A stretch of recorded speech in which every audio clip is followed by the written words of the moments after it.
അദാനിയുടെയും Gautam അദാനിയുടെയും മുഖംമൂടികൾ ധരിച്ചെത്തിയ Congress എംപിമാരെ parliament വളപ്പിൽ പരിഹാസ രൂപത്തിൽ അഭിമുഖം നടത്തിയ രാഹുൽ ഗാന്ധി.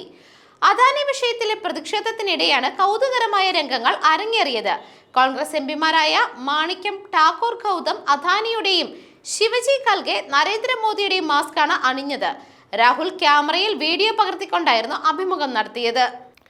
ഞാൻ എന്ത് പറഞ്ഞാലും അദ്ദേഹം അത് ചെയ്യും. വിമാനത്താവളം, തുറമുഖം, അങ്ങനെ എന്തും ഇദ്ദേഹം എനിക്ക് തരും. മാണിക്യം ഠാക്കൂർ മോദിയുടെ മുഖംമൂടിയണിഞ്ഞ കൽഗെയെ ചൂണ്ടി പറഞ്ഞു. അടുത്തത് എന്ത് വാങ്ങിയെടുക്കാനാണ് ശ്രമിക്കുന്നത് എന്നായിരുന്നു അദാനിയോട് രാഹുലിന്റെ ചോദ്യം. വൈകുന്നേരം കാണാമെന്നും അവിടെ വെച്ച് തീരുമാനമെടുക്കാമെന്നുമായിരുന്നു മാണിക്യം.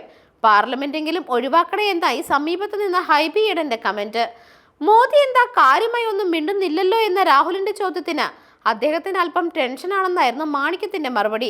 ഇന്ത്യ സഖ്യത്തിന്റെ പ്രതിഷേധത്തിൽ ഇന്നലെയും തൃണമൂൽ കോൺഗ്രസും സമാജ്വാദ് പാർട്ടിയും വിട്ടുനിന്നു. News desk Magnavision.